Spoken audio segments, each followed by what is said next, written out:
தொடர்ந்து தமிழன் என்றொரு இனம் உண்டு, தனியே அவருக்கு ஒரு குணம் உண்டு என்று திசைகள் தோறும் திரிக்கிவிட்டு கொண்டிருக்கக்கூடிய தமிழகத்தின் ஒற்றை நம்பிக்கை அண்ணன் செந்தமிழன் சீமான் இப்பொழுது உங்கள் முன்னிலையில்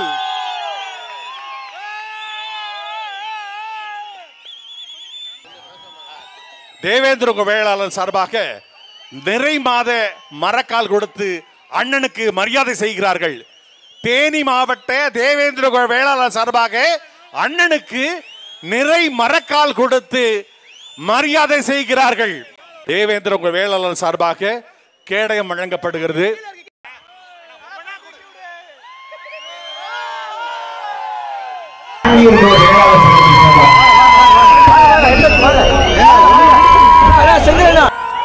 ஏற்கலப்பை வழங்கப்படுகிறது.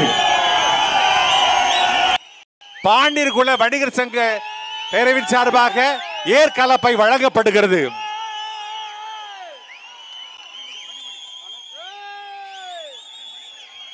மணிமுடியும் ஏற்கலப்பையும் வழங்கப்படுகிறது.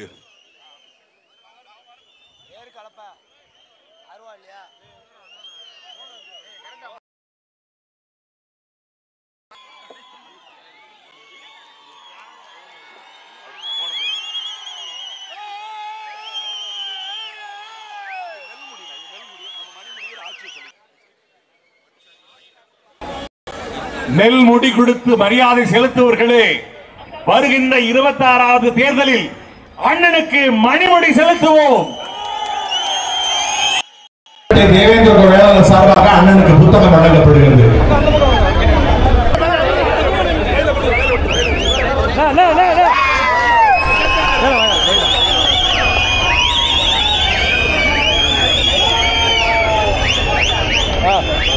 வாங்க வாங்க வாங்க வாங்கிக்கோங்க. தேவேந்திர குல வேளாளர் எங்களை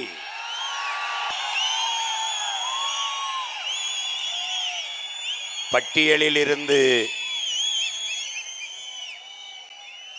வெளியேற்ற வேண்டும் என்கிற கோரிக்கையை முன்வைத்து தேவேந்திர குல வேளாளர் எங்களை பட்டியலிலிருந்து வெளியேற்றுவதென்பது பட்டியல் வெளியேற்றமே பழந்தமிழர் விடுதலை என்ற முழக்கத்தை முன்வைத்து இந்த கூட்டத்தை நாம் தமிழர் கட்சி நடத்தி கொண்டிருக்கிறது. எருது தொழில் செய்யா தொடர்விடுங்கடன் வேளாளர்க்கின்று என்று பரிபாடல் பாடுகிறது. எருதுடையோன் வேளாளன் என்று நான்மணிக்கடிகை பாடுகிறது. புதிதாக வருகிற அயலாருக்கு அன்போடு உணவளிப்பதே விருந்தோம்பல். இந்த உணவை விளைய வைத்து, உணவுப் பொருட்களை விளைய வைத்து தலைமுறை தலைமுறையாக எல்லோரையும் பேணி பண்பாட்டோடு வாழ்கிற குடியே உழவர் குடி, வேளாளர் குடி, வேளாண் குடி. அந்த வேளாளன் தான் தேவேந்திர வேளாளன் என்பதை அறிவார்ந்த தமிழ் சமூக மக்கள் புரிந்து கொள்ள வேண்டும். இதை தன்னுடைய ஆய்விலே நம்முடைய தாத்தா தேவநேய பாவாணர் அவர்கள் கூறுகிறார். மல்லு என்றால், மல் என்றால் வலிமை, மல்லர் என்றால் வலியவன், வீரன். மல்லு என்பதுதான் மல்லுக்கட்டு, மல்யுத்தம்.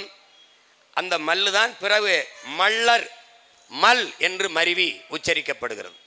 மல்லன் என்றாலும் மறவன் என்றாலும் வீரன் என்றுதான் பொருள். மல்லன் வலனே என்று தொல்காப்பியம் பாடுது. அந்த மல்லர்குடி மக்கள் எங்களை தாழ்ந்தவர்கள் என்று தாழ்த்தப்பட்ட ஒரு பட்டியலில் வைப்பதை தன்மானத்திற்கு, தமிழன் இனமானத்திற்கு இழுக்கு என்று நாங்கள் கருதுகிறோம். தமிழ் குடியில் ஒரு குடி தாழ்த்தப்பட்ட குடி என்றால் என் தமிழ் தாழ்கிறது, தமிழன் தாழ்கிறான். தமிழும் தமிழனும் தாழ்வதை எந்த தமிழ் மகன் தாங்குவான், பொறுப்பான்? இதுதான் என் முன்னால் அமர்ந்திருக்கிற என் உடன் பிறந்தார்களுக்கு உங்கள் அண்ணன் எழுப்புகிற கேள்வி, உங்கள் மகன் முன்வைக்கிற கேள்வி. ஒரு தாயின் பிள்ளைகளில் எந்த பிள்ளை உயர்ந்தது தாழ்ந்தது? யாரிடத்தில் பதில் இருக்கிறது? அந்த தாய் எங்கள் தமிழ் தாய். அவள் பிள்ளைகளில் உயர்ந்தவனவன் தாழ்ந்தவனவன் யார்? அறிவார்ந்த தமிழ் சமூக சொந்தங்களே, என்னரும் தம்பி தங்கைகளே, உலகத்திலே உயர்ந்த குடி ஒன்றென்றால் அது உழைத்து உழைத்து விதைத்து அறுத்து உலகிற்கு சோறிடுகிற உழவர் குடிதான் உலகத்திலே உயர்ந்த குடி. அடுத்தது நெசவாளர் குடி. ஒருவன் உணவளித்து உயிர் கொடுப்பான், ஒருவன் உடை அளித்து மானம் காப்பான். அந்த குடி தாழ்ந்த குடி என்றால் எந்த தன்மான தமிழச்சி மார்லே பால் குடித்த தமிழ் மகன் பொறுப்பான் என்பதை என்னரும் தம்பி தங்கைகள், என்னிலும் இளைய என் உடன் பிறந்தார்கள் எண்ணி பார்க்க வேண்டும். எங்கள் முன்னவர்கள் தொடங்கினார்கள், போராடினார்கள், ஆனால் வெற்றி பெற முடியவில்லை. காரணம், பிரபாகரன் மகனுக்கு இருக்கிற இந்த உறுதி, இந்த வலிமை என் முன்னவர்களுக்கு இல்லை. ஒரு போராட்டத்தை தொற்றால் வெற்றி பெறாமல் விட்டதில்லை. அரிட்டாப்பட்டியிலே சுரங்கம் அமைக்க வந்தவர்கள் கோயில் வாசலில் வைத்து சாமியிடத்தில் முன்னாடி சத்தியம் செய்தேன், உங்கள் மகன் இருக்கிற வரை அரிட்டாப்பட்டியில் ஒரு காலில் கூட எடுக்க முடியாது. அவனை விட்டு விட்டார். காட்டுப்பள்ளியில் துறைமுகம் கட்டிப்பார், இன்னும் கட்டல. பரந்தூர்ல விண்ணூர்தி நிலையம் கட்டிப்பார், கட்டல. 8 வழிச்சாலை போட்டுப்பார், போடல. கடலுக்குள் பேனா வச்சுப்பார், வைக்கல.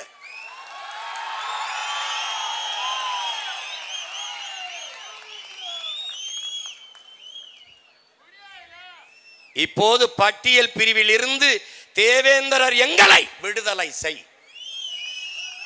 என் முன்னால் அமர்ந்திருக்கிற என் இனமான சொந்தங்களே, நமக்கு இருக்கிறது 2 வாய்ப்பு தான்.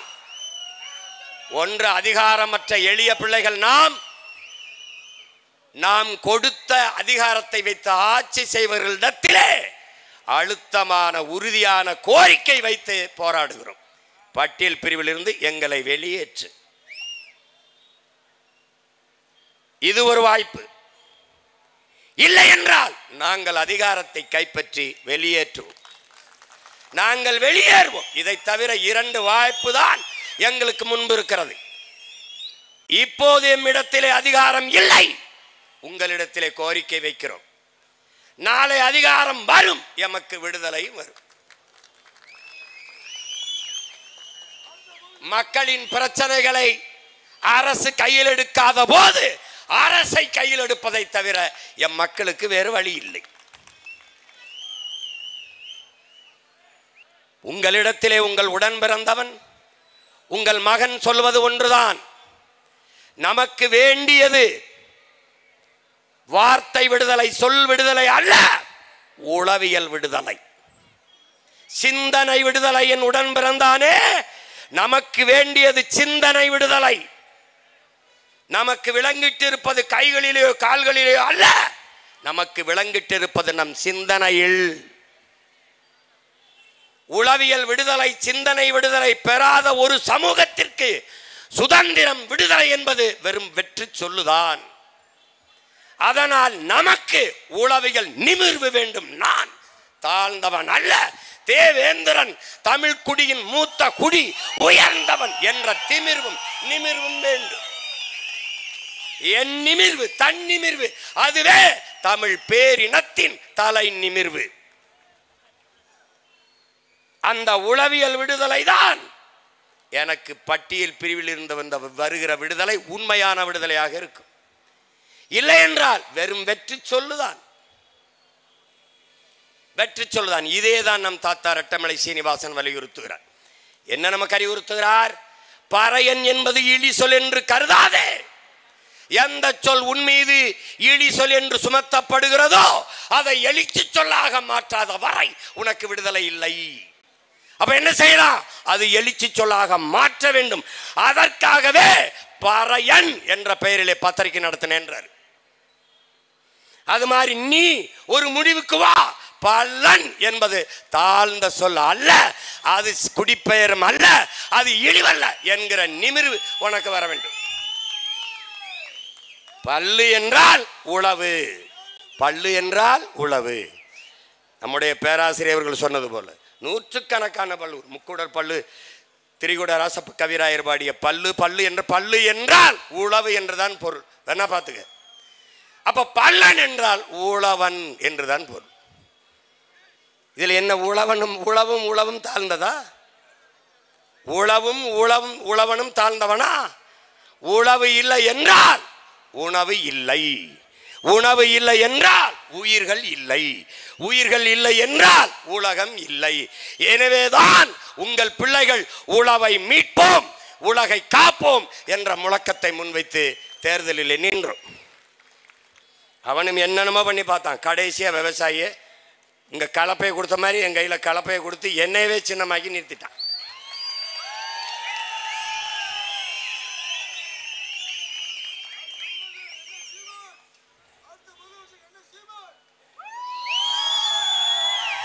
அப்போ அந்த நிமிர்வு அது நமக்கு அவசியப்படுது. இங்கே மானுட குலத்தின் தோற்றுவாய் உங்களுக்கு தெரியும். தொல்காப்பியர் வரையறுத்ததை காணொலி ஆவணமாக கூட பார்த்தீங்க. மாயோன் மேய மைவரை உலகமும், சேயோன் மேய காடுரை உலகமும், மாயோன் மேய காடுரை உலகமும், சேயோன் மேய மைவரை உலகமும், வேந்தன் மேய தீம்புணல் உலகமும், வருணன் மேய பெருமணல் உலகமும் என்று பகுத்து வகுத்து தந்ததை பார்த்தீர்கள். முதலில் குறிஞ்சி நிலத்திலே நாம் வாழ்ந்தோம். அங்கு வாழ்ந்த மக்கள் குன்றவர்கள் என்று அழைக்கப்பட்டோம். நாளடைவில் இன் குன்றி குன்றி குறவர்கள் என்று அழைக்கப்பட்டோம். அந்த குடிதான் ஆதி தாய்க்குடி. அதிலிருந்து தான் இத்தனை குடியும் நாம் தலைத்து துளிர்த்து வாழ்கிறோம். அடுத்த குடி கீழே இறங்கினோம். கீழே இறங்கி வந்தோம். காடும் காடு சார்ந்த இடமும், அந்த இடத்திலே முல்லை மலர்கள் அதிகமாக இருந்ததால் முல்லை நிலம் என்று நமது முன்னவர்களால் பகுக்கப்பட்டது, குறிக்கப்பட்டது. அந்த நிலத்திலே வாழ்ந்த நாம் ஆயர்கள், கோன், அங்கே வேட்டையாடி உண்ட விலங்குகளை ஏன் நாம் வளர்த்து உண்ணக்கூடாது என்று ஆடு மாடுகளை வளர்க்க தொடங்கினோம். அங்கு நாம் ஆயர், கோன், அந்த குடியிலிருந்து கீழே இறங்கினோம். அந்த நிலம் மருத மரங்கள் அதிகமாக இருந்ததால் அந்த நிலத்திற்கு பெயர் மருத நிலம் என்று பெயர் வைத்தோம். அந்த நிலத்திலே வந்துதான் நகர்ந்து நகர்ந்து வந்த நாம் நிலைத்து வாழத் தொடங்கினோம். அந்த இடத்திலே நமக்கான உணவுப் பொருளை ஏன் வேளாண்மை செய்யக்கூடாது என்று முடிவெடுத்தோம். அங்குதான் உழவு தொடங்கியது. அந்த நிலத்தில் வாழ்ந்த எல்லோரும் நிலம் பள்ளமாக இருந்ததால் பள்ளர்கள். அது காரண பெயர், குடிப்பெயர் அல்ல, குடிப்பெயர் அல்ல. குடிப்பெயர்கள் நாம் வேளாளர் என்பதுதான். மேட்டு பகுதியிலே வீடு கட்டி வாழ்ந்தோம். அடுக்கடுக்காக வீடுகளை கட்டி தொடர்ச்சியாக வாழ்ந்ததால் நகரம், நகரம் அது நாகரிகம் என்றானது. அங்கு நிலைத்து வாழும்போது கலை, இலக்கியம், பாட்டு, கூத்து எல்லாம் உருவானது. வழிபாடு எல்லாம் வந்தது. அங்குதான் அரசாட்சி தொடங்கியது. அரியணையில் ஏறிய போது சாதாரண ஒரு மகன் அமைச்சரானால் மாண்புமிகு என்றது போல அரியணையில் ஏறி அமரும் போது பாண்டியர் ஆனோம். இப்படிதான், இதுதான் வரலாறு. அங்குதான் 18 குடிகளாக நாம் பிரிந்து பிரிந்து சென்றோம். இப்ப வேளாளர் என்பது கூட ஒரு சாதி, ஒரு குலத்தின் பெயர் அல்ல. அது தமிழ் பேரினத்தின் நாகரிகத்தின் குறியீடு, தமிழ் இனத்தின் நாகரிகத்தின் குறியீடு வேளாண்மை, வேளாளர் என்பது. அது மருதநில மக்களின் பண்பாடு வேளாளர் என்பது, வேளாண்மை என்பது. சாதாரணமாக ஒரு நிலத்தை உழுது இதை விதைச்சா இது வந்துடும், இதை சாப்பிட்டா அதுக்கு நல்லது, இதை சாப்பிட்டா அது நல்லது, இந்த பருவத்தில் இதை விதைச்சா அது வரும்னா கண்டுபிடிக்கிறதெல்லாம் சாதாரணமாக நடந்தது அல்ல. பல பல தலைமுறையாக நமது முன்னவர்கள் பாடுபட்டிருக்கான். அவன் சொல்றா, உன் இனத்தின் தொன்மத்தை நீ அறிய வேண்டுமா, இன்றும் மலைகளிலே எண்ணற்ற மூலிகை செடிகள் இருக்கிறது.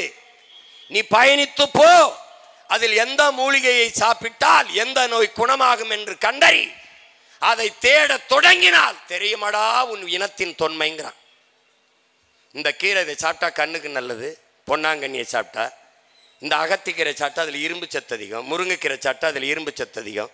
இதையெல்லாம் கண்டுணர்வது என்பது கதையல்ல, நமது முன்னோர்களின் பெரும் கனவு, பெரும் பயணம், நெடிய வரலாறு என்பதை என்னரும் தமிழ் தம்பி தங்கைகள் புரிந்து கொள்ள வேண்டும்.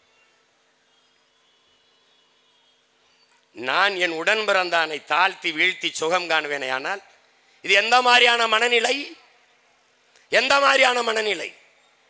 தமிழ் குடியில் எந்த குடி தாழ்ந்த குடி? எந்த குடி? இந்த நிலத்தில் தானடா இந்த கொடுமை நிகழ்ந்து விட்டது. ஒரு தலைவன் வந்தான், தமிழ் தேசியனத்தின் விடுதலை என்ற புனித கனவோடு வந்தான். அந்த நிலத்திலே என்ன நடந்தது? என்ன நடந்தது? இங்கே சாதிக்கு ஒரு புதைகுழி, சாதிக்கு ஒரு இடுகாடு, சாதிக்கு ஒரு சுடுகாடு, சாதிக்கு ஒரு குளம், சாதிக்கு ஒரு கிணறு, சாதிக்கு ஒரு சாமி கோயில். அங்க அப்படி இல்லை. நீ எவனாவும் இரு, என் கோட்டுக்குள் என் நாட்டுக்குள் வந்தால் தமிழனாக வா என்று கட்டினான் படையை. தாய் நிலத்தின் விடுதலைக்காக போராடி உயிரை நீத்தார்கள். பிரிகேடியர், சாதாரண வீரன், இருவரும் ஒரே நிலத்தில் படுத்தார்கள், துயிலும் இல்லம் என்று. ஆனால் இந்த மண்ணிலே பகுத்தறிவு, முற்போக்கு, சகோதரத்துவம், சமத்துவம், சமூக நீதி எல்லாம் பேசியவர்கள் நிலத்திலே என்னரும் தம்பி தங்கைகளே, உயர்ந்த சாதிக்காரன் சுடுகாட்டு வழியே தாழ்ந்த சாதிக்காரன் பிணத்தை எடுத்து செல்ல முடியாது. இந்த இறுக்கம், இந்த கொடுமை எப்படி சகிப்பது? எப்படி சகிப்பது? ஒரு தலைவனுக்கு கனவு இருந்தது, சாதித்து காட்டினான். அவன் பிள்ளைகள், எங்களுக்கும் ஒரு கனவு இருக்கிறது. அறிவார்ந்த என் அன்பு சொந்தங்களே, என் தம்பி தங்கைகளே, நீங்கள் நன்கு உணர வேண்டும். இங்கே திராவிடம், இந்தியம், இதன் கோட்பாடுகள் தமிழர்களை பிளந்து பிரித்து வலிமை பெறும். தேவேந்திரர், தேவர் இருவரும் ஒருதாய் பிள்ளைகளாக ஒன்றாகி விட்டால் ஏது கருணாநிதி, ஏது ஜெயலலிதா, ஏது எம்ஜிஆர்? வடக்கே படையாச்சி, பறையர், இரண்டு பெருத்த தமிழ் சமூகம் ஒன்றாகிவிட்டால் ஏது திராவிடன், இந்தியன்? நாம் தனித்தனியாக பிளந்து பிரிந்து நிற்கிற வரை திராவிடன் வலிமை பெறுவான், இந்தியன் வலிமை பெறுவான், அதிகாரத்திற்கு வருவான். பிரிக்கும், பிரிச்சு பிரிச்சு போடும். திட்டமிட்டு இவர்கள் தமிழ் பெருங்குடி மக்களுக்கு மொழி பற்று, இனப்பற்று இல்லாது ஒழித்து சாதிப்பற்று, மதப்பற்றை ஊட்டினார்கள். அதனால் என்ன ஆனது? என்ன ஆனது? தேவேந்திரர் மீது அடி விழுந்தால் தேவருக்கு வலிக்காது, தேவர் மீது அடி விழுந்தால் தேவேந்திரருக்கு வலிக்காது, நாடார் மீது விழுந்தால் கோனாருக்கு வலிக்காது, வன்னியர் மீது விழுந்தால் பறையருக்கு வலிக்காது, பறையர் அடிபட்டால் படையாட்சிக்கு வலிக்காது, கவுண்டர் அடிபட்டால், கவுண்டர் தாக்கப்பட்டால் செட்டியாருக்கு வலிக்காது, பிள்ளைக்கு வலிக்காது, முதலியாருக்கு வலிக்காது. இந்து அடிபட்டால் இஸ்லாமியனுக்கு வலி இல்லை, கிறிஸ்தவன் அடிபட்டால் இஸ்லாமியனுக்கு வலி இல்லை, இந்துக்கு வலி இல்லை. ஆனால் இதில் எவன் அடிபட்டாலும் ஒரே ஒரு உணர்வு, ஒரே ஒன்று கதறி துடிக்கும். அது எது? அதுதான் தமிழ் தேசிய இன உணர்வு, இன அரசியல். அப்ப திராவிடம், இந்தியம் நம்மை பிரித்து பிளந்து வலிமை பெற்று அதிகாரத்திற்கு வரும். தமிழ் தேசிய அரசியல் கோட்பாடு என்பது சாதி மத உணர்ச்சிகளால் பிளந்து பிரிந்து நிற்கிற தமிழ் சமூகத்தை நாங்கள் தமிழர்கள், ஒரு தாயின் பிள்ளைகள், தமிழ் தேசியனத்தின் மக்கள் என்ற உணர்வுட்டி ஒன்று கட்டி வலிமை பெற்று அதிகாரத்திற்கு வரும். இங்கே அதுதான் நடக்கிறது. கோயில் பட்டியிலே தினகரன் ஐயா போட்டியிடுகிறார்கள் அமமுக சார்பில். அவர் தோற்று போகிறார். ஐயா கடம்பூர் ராஜு வெற்றி பெறுகிறார். காரணம் என்ன? அங்கே பெரும்பான்மையான இருக்கிறவர்கள் மறவர்கள். அடுத்து தேவேந்திரர், அடுத்து நாடார், அடுத்து கோனார். இந்த 4 தமிழ் சமூகமும் ஒன்றோட ஒன்று இணையவில்லை. தேவருக்கு தேவேந்திரர் போடவில்லை, நாடாரும் கோனாரும் போடவில்லை. அதனால் ஐயா கடம்பூர் ராஜு வெற்றி விட்டு விட்டார். இப்போது நமக்கு முன்னாடி நிற்கிற பிரச்சனை என்ன? நமக்கு முன்னாடி நிற்கிறது ஐயா கருணாநிதி அவர்களுடைய மகன் ஸ்டாலின் நிறுத்துற மரவருக்கு தேவேந்திரர் போட போறாரா, பிரபாகரன் மகன் சீமான் நிறுத்துற மரவருக்கு தேவேந்திரர் போட போறாரா? ஐயா ஸ்டாலின் அவர்கள், கருணாநிதி அவர்களுடைய அன்பு மகன் ஸ்டாலின் நிறுத்துகிற தேவேந்திரருக்கு தேவர் போட போறாரா, நாடார் போட போறாரா? பிரபாகரன் என்ற பெருந்தலைவனின் மகன் சீமான் நிறுத்துகிற தேவேந்திரருக்கு தேவரும் நாடாரும் கோனாரும் போட போறாரா? இதுதான்டா இந்த தேர்தல். இதுதான் இந்த தேர்தல். இது ஒண்ணுதான் நம் இனத்திற்கான தேர்தல். வேற வழியே கிடையாது. இப்போது நான் தேவேந்திரர் எங்களை பட்டியலிருந்து வெளியேற்று என்று போராடுகிறேன். நான் யார், நீ யார்? யாரிடத்தில் முறையிட்டு போராடி கொண்டிருக்கிறாய்? ஒரு தடவை உன் நெஞ்ச தொட்டு சொல்லி சிந்திச்சு பார். யாரிடத்திலே போராடி கொண்டிருக்கிறாய்? இது ஒரு போராட்டம் இல்ல, எல்லா போராட்டங்களையும் மனு கொடுத்து முறையிட்டு ஆர்ப்பாட்டம் செய்து போராடுகிறோம். இந்த நாடு உன்னுது, இந்த நிலமும் அதிகாரமும் உன்னிது, உன்னுடையது. இதை பிறரிடத்தில் கொடுத்து விட்டு நீ மனு கொடுத்து போராடுவது மாறி ஒரு மானங்கட்டதனம் ஒன்று உண்டா? இந்த அதிகாரம் நம்மிடத்திலே இருந்தால் இந்த போராட்டம், இந்த கூட்டம் அவசியப்படுமா? யோசிச்சு பார், அவசியப்படுமா? இங்க பார், இங்க பார், நான் சொன்ன நீ நம்ப மாட்டேன். எப்படா நம்மளை தாழ்த்தப்படுங்க பாரு. 1947 வரைக்கும் இந்த நான் பிராமின் ஹிந்து அப்படின்னு தான் குறிச்சிருக்கான். இதை நல்லா கிட்ட எடுத்து காட்டிக்க. எது துண்டு சீட்டு இல்லை, சான்று சீட்டு. அப்போ எதோ பேசிட்டு போறாருன்னு சொல்லக்கூடாது. இந்த பாரு, நான் பிராமின் ஹிந்து தான் தேவேந்திரன் எழுதியிருக்கான். அப்புறம் எப்படி எஸ்சியில் போய் என்னை சேர்த்து விட்ட? எப்படி சேர்த்து விட்ட? இங்கே பாரு, 3 முறை என் மக்கள் முன்வைத்த கோரிக்கையை ஏற்று இந்த தேவேந்திரரை பட்டியல் பிரிவிலிருந்து வெளியேற்ற சொல்லி, இந்த பார் 5/1/2021 ஒரு முறை, 31/1/2022 ஒரு முறை, மறுமுறை 27/2/2024 3 முறை under security to the government of India Subhendu Das என்பவர் தமிழ்நாட்டுக்கு பரிந்துரைக்கிறார். இதை நீங்கள் மாநில அரசு முடிவு செய்து இது பட்டியல் பிரிவிலிருந்து தேவேந்திரரை வெளியேற்றணும். அதுக்கு சான்று இந்த Rajya Sabha passes bill to remove the Bhogta caste from SC list. இந்த போகட்டோ அந்த சாதியை பட்டியலிருந்து வெளியேற்றியது போல தேவேந்திரரை வெளியேற்று என்று நீங்கள் முடிவு செய்யுங்கள் என்று 3 முறை பரிந்துரைச்சிரு. 3 முறை அதை தூக்கி குப்பையில் போட்டு இப்போ நம்மளை என்ன சொல்கிறான்? நீங்கள் வெளியேற்றிட்டா எங்கே போவோம்? தெருவில் போவோம். ஏண்டா டேய், வெளியேற்றிட்டா எங்கே போவோம்?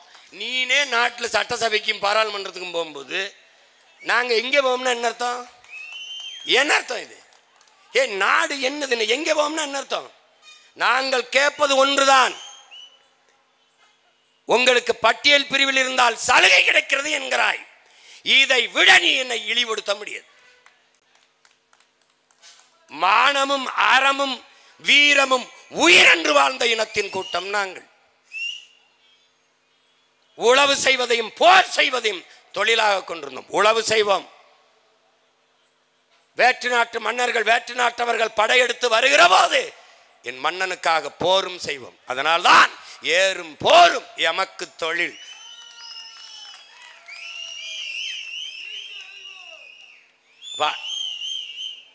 எதில் நான் குறைஞ்சிட்டேன், நீ தாழ்த்தின? இப்ப நாங்க கேட்கறது என்ன? பட்டியலில் வைத்து எனக்கு சலுகை வேண்டாம், வெளியேற்றி எனக்கு உரிமையை கொடு. அதான் நாங்க கேட்கிறது. சலுகை எனக்கு வேண்டியது இல்லை, உரிமையை கொடு. புரட்சியாளர் அம்பேத்கர் அவர்கள், அறிவார்ந்த என் தம்பி தங்கைகளே, சம பங்கு என்பதை ஏற்கல, நாமும் சமபங்கு என்பதை ஏற்கல. உரிய பங்கு என்பதை கேட்கிறோம். புரியுதுன்னு நினைக்கிறேன். உரிய பங்கை கொடு. நீ மாளிகை கட்டி பல ஆண்டுகளாக வாழுவாய், நான் கீழ்நிலத்திலே பள்ளத்திலே குடிசையிலே வாழ்வேன், இரண்பேருக்கும் சமபங்கா? நீ பல நூறு ஆண்டுகளாக கல்வி உனக்கு கிடைத்திருக்கிறது, மறுக்கப்படவில்லை. பல நூறு ஆண்டுகளாக கல்வி மறுக்கப்பட்ட நான் இந்த தலைமுறையில் தான் பள்ளிக்கூடத்திலே கால் வைக்கிறேன், எனக்கும் உனக்கும் சமபங்கா? இது ஏற்புடையதா? அறிவார்ந்த தமிழ் சமூக மக்கள் சிந்தித்து பாருங்கள், இது ஏற்புடையதா? இல்லை. அப்ப எனக்கு எது வேணும்? ஈட ஒதுக்கீடு என்ற சொல்லை ஒழிக்கணும். ஈட பகிர்வு, பங்கீடு. எனக்கு உரிய பங்கை கொடு. வா, குடிவாரி கணக்கெடுப்பு எடு. குடிவாரி கணக்கெடுப்பு, சாதிவாரி எண்ணு. தேவேந்திரர் நான் எவ்வளவு எண்ணு, தேவர் நான் எவ்வளவு எண்ணு. அதில் கல்லர், மறவர், அகமுடையர் தனித்தனியாக எண்ணு. இல்லை நான் என்ன பண்ற, முக்குளத்தோர்னு ஆளுக்கு ஒரு அமைச்சரை கொடுத்து முடிச்சு விடுற. ஆனா நீ வீட்டுக்குள்ளே 2 அமைச்சரை வச்சுக்கிட்டு வண்டி ஓட்டுற. இப்ப எண்ணீரு. இப்ப தேவேந்திரனுக்கு 7.5 இல்ல 8 வருது, இல்ல 9 வருது, இல்ல 10 வருது, அதை கொடுத்துரு. நீ பட்டியலில் வச்சு கொடுக்காத, வெளியேத்து, வெளியேத்து. ஏற்கனவே 18 இருந்தது எஸ்சி எஸ்டிக்கு, பழங்குடி மக்கள், அதுல ஆதி தமிழ் குடிகள், தேவேந்திரர் எல்லாருக்கும் சேர்த்து 18 இருந்தது. இதுல இன்னும் கொடுமை பார்த்துக்க, இந்த எஸ்டிக்கு 2 இடம் கொடுத்துருக்காங்க தேர்தலில், 2 இடம். எஸ்டிக்கு கொடுத்த, ஷெட்யூல் டிரைப்ஸுக்கு கொடுத்த எந்த சலுகையும் அந்த மக்கள் அனுபவிக்க முடியல. ஏன் தெரியுமா? இந்த குடும்ப அட்டைக்கு 10 கிலோ அரிசி, அதை வாங்குவதற்கு குடும்ப அட்டை அவசியம். அதனால் இந்த பங்கீடு, இந்த பகிர்வு இருக்குல்ல, இதை பெறுவதற்கு எனக்கு சாதி சான்றிதழ், நான் ஷெட்யூல் டிரைப்ஸ் என்பதற்கு சான்றிதழ் இல்லை. உன்னால் நம்ப முடியுதா? உன்னால் நம்ப முடிகிறதா? விடுதலை பெற்ற 72 ஆண்டு தொடப்போகுது, 78 ஆண்டு இந்த நாடு, 60 ஆண்டுகளை திராவிடர்கள் ஆட்சி, இன்னும் அவனுக்கு பழங்குடி மக்களுக்கு சாதி சான்றிதழ் இல்லை. பிரபாகரன் மகன் நான் வந்து போராடி ஆதி தமிழ் குடி குறவர் குடிக்கு 3000 பேருக்கு சாதி சான்றிதழ் வாங்கி கொடுத்துருக்கேன். இன்னும் காட்டு நாயக்கன் இருக்கான், போயர் இருக்கான், இருளர் இருக்கான், சாதி சான்றிதழ் கம்யூனிட்டி சர்டிபிகேட் இல்லை. அப்ப எப்படி அந்த எஸ்டியில் அவனுக்கு என்னடா இருக்கும்? முன்னாள் முதல்வர் அவர்கள், தானை தலைவர், தன்மான தலைவர் டாக்டர் கலைஞர் ஐயா அவர்கள் 3 விழுக்காடை எடுத்து அருந்ததியருக்கு கொடுத்து விட்டார். உள் ஒதுக்கீடு என்று கொடுத்து விட்டார். அறிவார்ந்த தமிழ் சமூக மக்கள், எண்ணரும் தம்பி தங்கிகள் இதை ஆழ்ந்து புரிந்து தெரிந்து கொள்ளும். நாம் யாருக்கும் எதிரிகள் அல்ல. ஆட்டுக்கும் மாட்டுக்கும் புல்லுக்கும் பூண்டுக்கும் மரத்திற்கும் செடிக்கும் அரசியல் பேசுகிற அன்னை தமிழ் சமூக பிள்ளைகள் நாம் நம்மை போல சக மனிதனை தாழ்த்தி வீழ்த்துவோமா என்பதை புரிந்து கொள்ள வேண்டும். தமிழ் பேரன்பின் தாய் அவள் பிள்ளைகள் எப்படி பிறரை வெறுப்போம்? நீ அருந்ததியர் மக்களுக்கு 3 விழுக்காடு கொடுங்க, 8 கூட கொடுங்க, 6 கொடுங்க, 10 கூட கொடுங்க, வேணாம்னு சொல்லலாம். ஆனால் பொதுவில் இருந்து எடுத்து கொடுத்துருக்கணும். எங்கிருந்து எடுப்பிருக்கு? 10 விழுக்காடு. எக்கனாமிக்கலி பேக்வேர்ட், பொருளாதாரத்தில் பின்தங்கியவர்கள், அவர்களுக்கு எங்கிருந்து கொடுத்தீர்கள்? நான் சோசியலி எக்கனாமிக்கலி பேக்வேர்ட், சமூகத்தாலும் பொருளாதாரத்திலும் பின்தங்கியவன். அப்ப நீ என்ன பண்ணும்? அருந்ததியர்களுக்கு நீ பொதுவில் இருந்து 3 விழுக்காடு 4 விழுக்காடு கொடுத்திருந்தால் அதுக்கு பேச்சே கிடையாது. பாராட்டுகள், கொண்டாட்டம், வாழ்த்துக்கள். ஆனால் நானே நெடுஞ்சதட்டில் 4 பருக்கை போட்டு தின்னுக்கிட்டு இருக்கேன், அதுல இருந்து 2 எடுத்து கொடுத்துட்டேன். எப்படி கொடுத்த? எனக்கென்று அரசியல் வலிமையோ அதிகாரமோ இல்லை, எனக்கென்று தலைமையோ இல்லை. அப்ப நான் குரலற்ற மக்கள், உழைக்கும் எளிய மக்கள், எஸ்சி எஸ்டியில் இருந்து 3 கொடுத்த ஐயா கருணாநிதி பிசி எம்பிசியில் இருந்து 3 கொடுத்திருக்க முடியுமா? இந்த கேள்விக்கு உங்க யார்ட்டாவது பதில் இருக்கா? ஏன் கொன்றுப்பான். ஆனால் இவனுக்காக இருந்த தலைவர்கள், என் மக்களுக்காக முன்னணி நின்ற தலைவர்கள் மக்கள் செய்தது, யாவர் நமக்கான மக்களுக்கான உரிமையை எடுத்து 3 விழுக்காடு கொடுத்தாரோ அவர் இடத்திலே அடுத்த தேர்தலில் 2 சீட்டுக்கு போய் நின்றதால் என் சீட்டு போயிட்டு, அதுல 3 விழுக்காடு கொடுத்தது கூட இல்ல, ஃபர்ஸ்ட் ப்ரிஃபரன்ஸ் போட்டாப்ட. முன்னுரிமை, இதை நல்லா நீ விளங்கணும், முன்னுரிமை என்று போட்டார். அருந்ததிய மக்களுக்கு கொடுத்த 3 விழுக்காடு அப்படியே இருக்கு.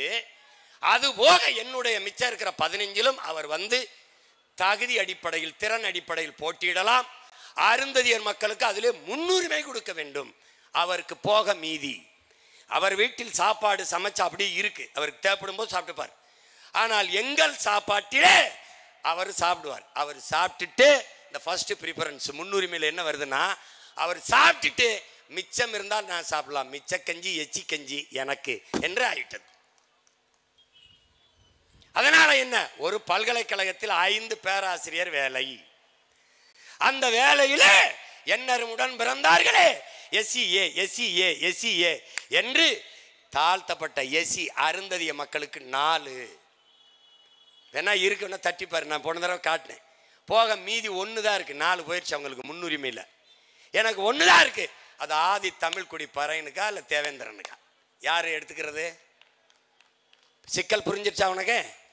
இப்போ நாங்கள் என்ன சொல்கிறோம், அந்த 3ஓட அப்படியே நிப்பாட்டு. இதை நல்லா விளங்கிக்க, 3ஓட அப்படியே நிப்பாட்டு.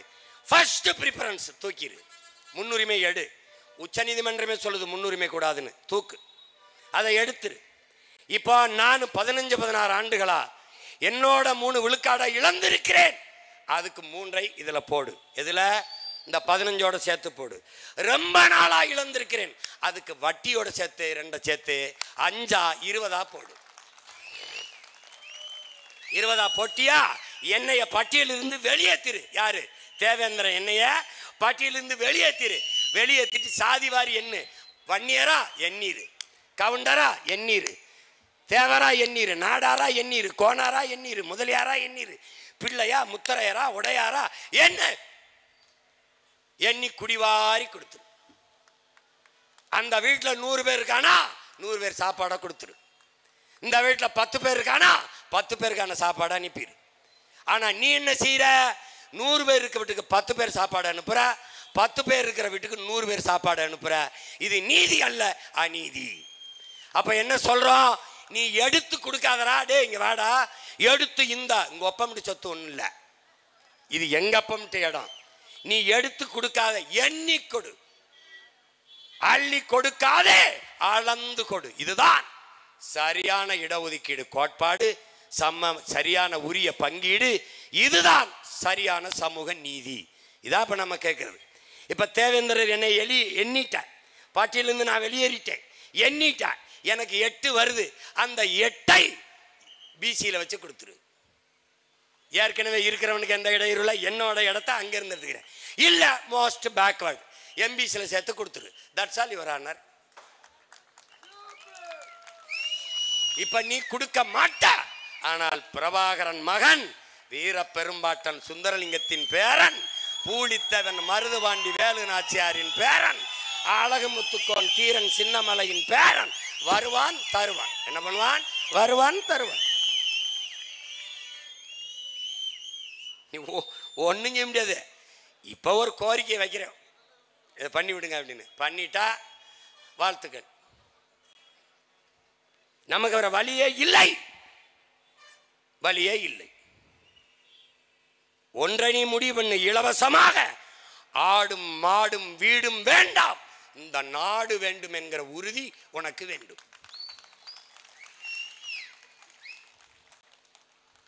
அடிமை சிந்தனை உனக்கு முதல்ல மாறணும். அடிமை சிந்தனை மாறணும், அது ரொம்ப முக்கியம்.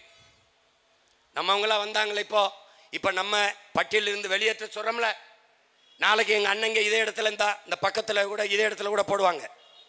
ஆனால் எங்க அண்ணங்களுக்கு நான் வைக்கிற கோரிக்கை ஒன்றுதான், எவன் எங்களை பட்டியலிலிருந்து வெளியேற்றுகிறானோ அவனோடு தான் கூட்டணி. இந்த முடிவை நீங்க எடுக்கணும்.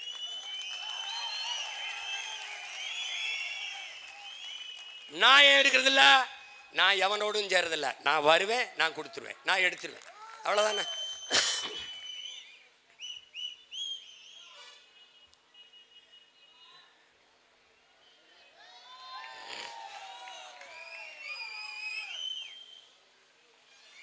அந்த சாதிய இழிவு தீண்டாமை கொடுமை என்பது மிகப்பெரிய சமூக நோய்.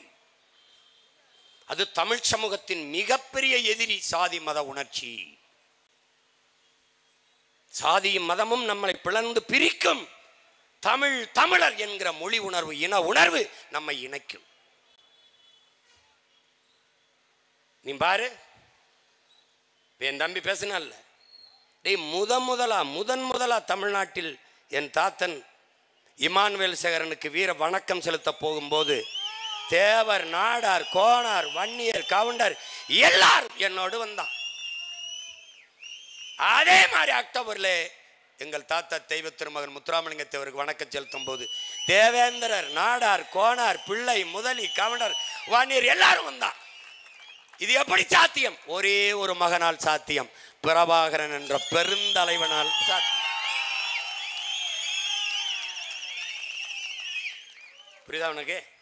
நீ இந்த கூட்டத்தில் நிறைந்து உட்கார்ந்துருக்க. தேவேந்திரர் பட்டியல் வெளியேற்றத்திற்கு மறவர் இருக்கிறார், அகமுடையர் இருக்கிறார், கள்ளர் இருக்கிறார், கோனார் இருக்கிறார், நாடார் இருக்கிறார், வன்னியர் இருக்கிறார், பிள்ளை இருக்கிறார், முதலியார் இருக்கிறார், இஸ்லாமியர் இருக்கிறார், இந்து இருக்கிறார், கிறிஸ்தவர் இருக்கிறார். எப்படி இருக்கிறார்? நாங்கள் தமிழர்கள் என்ற ஒரே குடையின்களே இருக்கிறார். என் பிள்ளைகள் இதை நல்லாக உங்கள் சிந்தனையில் ஏற்றிக்கொள்ளும். பிறப்பொக்கும் எல்லா உயிருக்கும் என்று பாடியவனின் பிள்ளைகள் நீங்கள். பகுத்துண்டு பல் உயிர்கள் ஓம்புக என்று பாடியவனின் பிள்ளைகள் நீங்கள். அதை நல்லா கவனத்தில் வச்சுக்கணும். சாதி இரண்டொழிய வேறில்லை சாற்றுங்கால் நீதி வலுவா நெறிமுறையில் இட்டோர் பெரியோர் இடாதோர் இழிகுலத்தோர் பட்டாங்கில் உள்ளபடி என்று பாடிய அறிவு மூதாட்டிய அவையின் பேரனும் பேத்திகளும் நீங்களும் நானும். பறச்சியாவது ஏதடா, பணத்தியாவது ஏதடா, இறைச்சிதோல் எலும்பிலே இலக்கமிட்டு இருக்குது என்று பாடிய சித்தர் சிவாக்கியரினுடைய வாரிசுகள் நாம். சாதிகள் இல்லையடி பாப்பா, குலத்தாழ்ச்சி உயர்ச்சி சொல்லல் பாவம். நீதி உயர்ந்த மதி கல்வி அன்பு நிறைய உடையோர் மேலோர் என்று பாடிய பெரும்பாவலன் பாட்டன் பாரதியின் பேரனும் பேத்திகளும் நாம். இருக்கின்றானே சாதி இருக்கின்றது என்பானும் இருக்கின்றானே. இருட்டறையில் உள்ளதடா தமிழகம், இருட்டறையில் உள்ளதடா உலகம், சாதி இருக்கின்றது என்பானும் இருக்கின்றானே என்று பாடுகிறான் நம்முடைய புரட்சி பாவலன் பாவேந்தன் பாரதிதாசன். சாதி ஒழித்தல் ஒன்று, நல்ல தமிழ் வளர்த்தல் மற்றொன்று. எப்படி பாடுறான் பார். தமிழுக்கு அமுதென்று பேர், அந்த தமிழ் இன்பத் தமிழ் எங்கள் உயிருக்கு நேர் என்று பாடிய புரட்சி பாவலன், தமிழை உயிராக நேசித்து பாடிய புரட்சி பாவலன், தமிழ் வளர்த்தல் ஒன்று,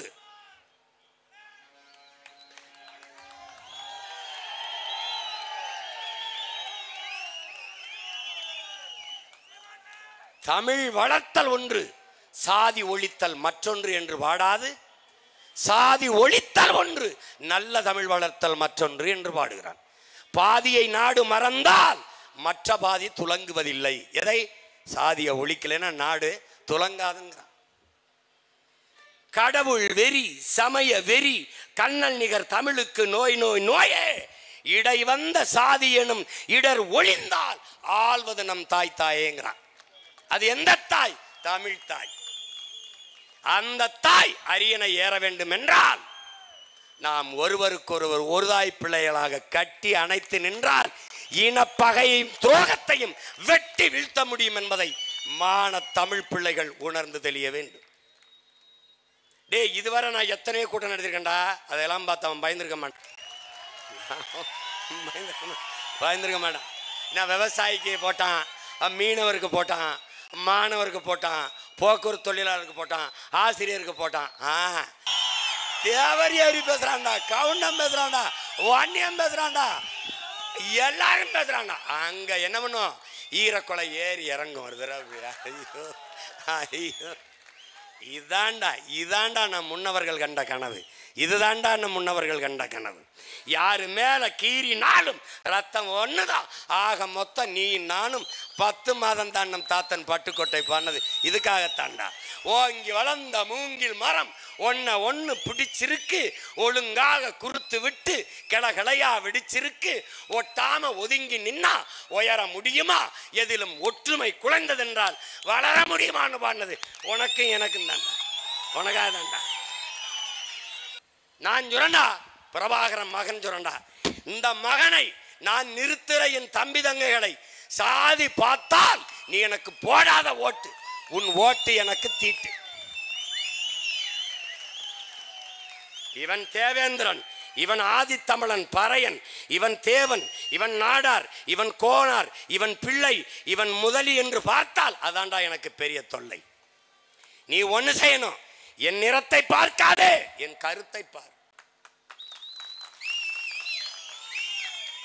எங்கள் சாதியை பார்க்காதே, சாதிக்க துடிக்கும் எங்கள் எண்ணத்தை பார். உயர்ந்த எங்கள் உயிர்மை நேயத்தை பார். தமிழ் பேரன்பின் தாயடா, அவள் பிள்ளைகளடா. யாதும் ஊரே யாவரும் கேளிர் என்று உலகம் தழுவி நேசித்து நின்ற இனத்தின் மக்கள் உடன் பிறந்தான் தேவேந்திரனை நேசிக்காது விழுந்த என்றால் நீ உண்மையிலே தமிழனாடா? நீ உண்மையிலே தமிழனா? பாரு, எந்த படையிலடா நின்றவன் சண்டை செய்யல? பாண்டியன் படையிலையா, மருது பாண்டியன் படையிலையா, பூலி தேவன் படையில, யாரு படையில நின்று போறாள்? இல்ல தலைவன் பிரபாகரன் படையிலையா, இல்லை அவன் மகன் சீமானின் படையில நின்று போறாள் இல்லையா? நாங்கள் இந்த இடத்திலே நிற்பது, சீமான் இந்த இடத்திலே நிற்பது தேவேந்திர குல வேளாள மக்கள் என்னோடு நிற்பார்கள் என்றில்ல, நான் உங்களோடு நிற்கிறேன் என்று சொல்லத்தான். நான் உழவர் குடிகளுக்காக நின்றது. நான் உழவன், அதனால் நான் பள்ளன், அதனால் நிற்கிறேன், இந்த களத்தில் நிற்கிறேன். நான் 1100 ஆடு வைத்து மேய்த்தவன், அதனால் நான் ஆயன் கோன், அதனால் அவனுக்காக நிற்கிறேன். நாளைக்கு காலையில் மாடை ஓடிட்டு போறேன்டா, மேய்க்க மலைக்கு போறேன்.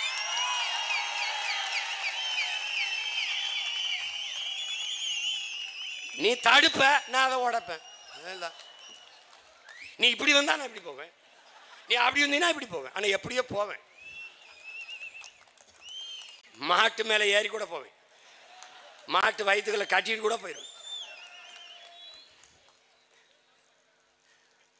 ஆளுக தான் சின்ன சின்ன ஆளுகளாக இருப்போம், வேலையை ரொம்ப சீரியஸாக பண்ணி விடுவோம். ரொம்ப சீரியஸாக பண்ணி விட்டுருவோம். புரியுதா உங்களுக்கு? இந்த வாட்டி தப்பிக்க முடியாது ராஜா, நீ எவனும் தப்பிக்க முடியாது. நீ இந்த மகன் எடுத்து வைக்கிற அரசியலை எவனும் ஒன்றும் பண்ண முடியாது. நீ தமிழ் சமூகம் விழிப்புற்று விட்டது. என்னரும் உடன் பிறந்தார்களே, நம்முடைய தலைவர் நமக்கு கற்பித்தது விடுதலையின் முதல் படியே விழிப்புணர்வு தான். நீ விழிப்புற்று ஏழு. எப்படி? நாங்கள் தன்மானமிக்க தமிழர்கள், உலகின் தலை சிறந்த குடி என்ற நிமிர்வோடு எழு. தேவேந்திரன், ஏண்டா தேவேந்திரன்? மருத நிலத்தில் வாழ்ந்த மக்கள் நாம், அதன் தலைவன் வேந்தன் இந்திரன், தேவேந்திரன். கள்ளர் மறவர் அகமுடையர், இந்த 3 நம் உறவு இன சொந்தங்கள் நம்ம உடன் பிறந்தார்கள் இணைத்து எங்களை தேவர் என்று அழையுங்கள் என்றார். காரணம் என்ன? இந்திரனுடைய பிள்ளைகள் நாங்கள், தேவ இந்திரன் அவனுடைய பிள்ளைகள், தேவர் என்று அழையுங்கள். சின்னதா தேவர் ஷார்ட் ஃபார்ம். பின்னாடி வந்தான் தேவேந்திரன், என்ன பண்றான்? எங்களை, நாங்களும் அதே வேந்தனின் மக்கள், எங்களை தேவ இந்திரன் என்று முழு பேர்ல அழை. இதாண்டா உழவர் குடி. வேளாளர் என்றால் வேல், வேல் என்றால் மண், மண். இந்த மண்ணை பிசைந்து பண்டங்கள், மண் பாண்டங்கள் செய்பவன் வேளார். மண்ணை உழுது விதைத்து விளை வைத்து உணவுப் பொருளை அறுவடை செய்பவன் வேளாளர். இவன் வேளாண் குடி. இப்ப புரிஞ்சுக்கிடுச்சுன்னு நினைக்கிறேன். ஒரு தாய் பிள்ளையதான், ஒரே நிலத்தின் பிள்ளைகள் தான் தேவரும் தேவ இந்திரனும், ஒரே தாய் பிள்ளைகள் தான், 2 பேரும் வேந்தனின் மக்கள் தான். இல்லை ஏன் தேவேந்திரன் நினைக்கணும்? குடும்பர், காலாடி, பண்ணாடி, வாதியார், பல்லர், இதெல்லாம் எதில் வருது? இதையெல்லாம் சேர்த்து எங்களை தேவையிந்திரர் என்று அறிவி. சானார், மூப்பர், கிராமணி எல்லாரையும் சேர்த்து எங்களை நாடார்னு அறிவி. இதெல்லாம் நாம் போராடி பெற்றோம். ஆனால் சக்கிலியர், இந்த மாதாரி இவர்களெல்லாம் சேர்த்து எதையுமே கேட்காம அருந்ததியர் என்று அறிவித்த பெருமகன் ஐயா கருணாநிதி. இதையெல்லாம் நம்ம போராடி போராடி வாங்கினோம். எங்களை ஒன்று அறிவிச்சு விடியா அப்படின்னு எதையுமே கேட்காமல் அறிவித்து விட்டார். அவர்களுக்கெல்லாம் இருந்த அது இனப்பாசம், எங்களுக்கு இருந்த அது இனவெறி. எப்படி ஆயிருது? நீ என்ன வேணாலும் சொல்லு, நீ என்ன வேணாலும் சொல்லு, எங்களின் வெற்றியை எந்த கொம்பனாலும் தடுக்க முடியாது. நாங்கள் பிரச்சனைகளின் பிள்ளைகள், என் மக்களின் பிரச்சனைகளின் பிள்ளைகள். பிண குவியலுக்கிடையிலே, இனச்சாவின் பிண குவியலுக்கிடையிலே பிறந்து வளர்ந்த பிள்ளைகள். லட்சக்கணக்கான பிரச்சனைகளுக்கு இடையிலேயே நாங்கள் நின்று நின்று நின்று வளர்ந்து வருகிறோம். மழைதான் இந்த கோரிக்கையை ஏற்று மழையும் நம்மோடு சேர்ந்து போராடுது.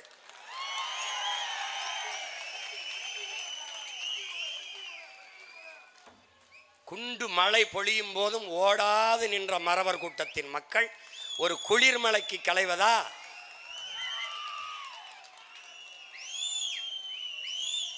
நம்ம என்னடா மழையில் நனைஞ்சா முளைச்சு போறதுக்கு வெங்காயமாடா? வீர குடிகளடா, தமிழ் குடிகளடா, நிமிந்து நில்லடா, நிமிந்து நில்லு. அதனால என் அரும் தம்பி தங்கைகள், என் அன்பு சொந்தங்கள்,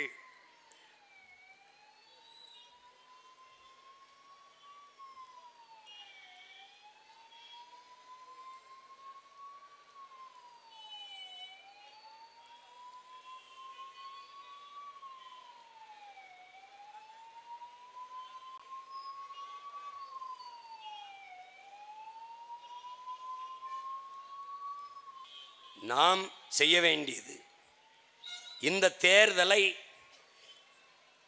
ஒரு போர் போல நாம் கருத வேண்டும். பன்னெடுங்காலமாக தாழ்த்தி வீழ்த்தப்பட்ட தமிழ் சமூக மக்கள்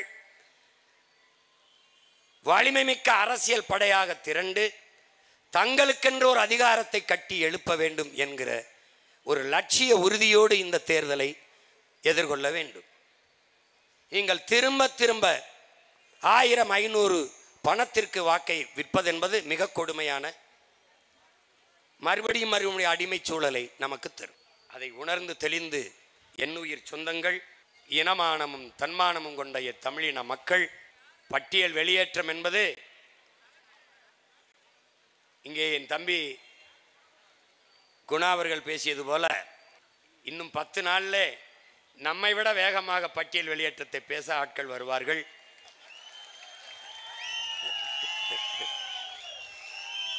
நீ வெளியேற்று, இல்லைன்னா நாங்கள் வந்து வெளியேறிக்கிறோம். கதவை திறந்து விடுப்பா, வெளியேறோம். இல்லைன்னா நாங்கள் வந்து ஒரே மிதி உடச்சிட்டு வெளியே போகிறோம். இவ்வளோதானே.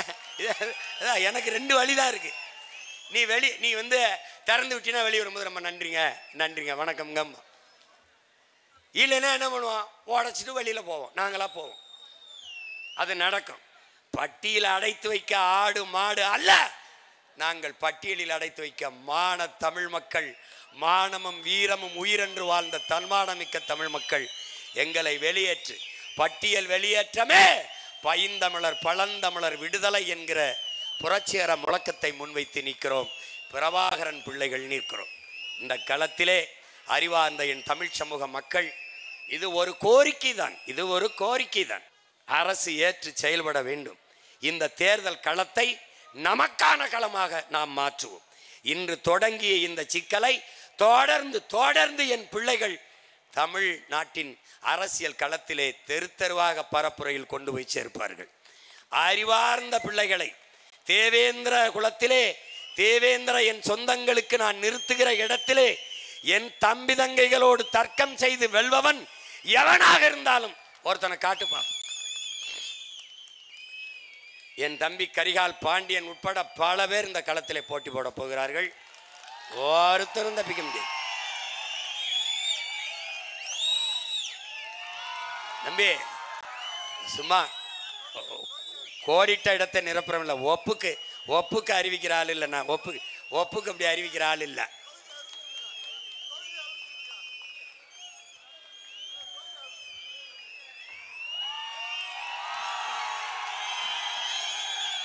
என் தம்பி கரிகால் பாண்டியன் திருவில்லிபுத்தூரில் நாம் தமிழர் கட்சியின் வேட்பாளராக களத்தில் இறங்கி போட்டியிடுகிறான். உழவர் குடியே உன்னுடைய சின்னம் விவசாயி, வேளாளர் குடியே உன்னுடைய சின்னம் விவசாயி என்பதை நீ மறந்து விடாதே. எந்த சின்னமும் உன் எண்ணத்தில் இருக்கக்கூடாது. உன் எண்ணமும் சின்னமும் விவசாயி விவசாயி, வேளாளன் வேளாளன் என்பதை நீ கவனத்தில் வைத்துக் கொண்டு இந்த தேர்தலிலே வாக்கு செலுத்த வேண்டும். பல அறிஞர் பெருமக்களை களத்திலே நிறுத்துகிறேன். ஒன்றும் பண்ணிக்க முடியாது. நீ நான் சொன்னல, நானும் தூங்குறதில்ல, எவனையும் தூங்க விடுறதல்ல, தூங்க விடுறதல்ல.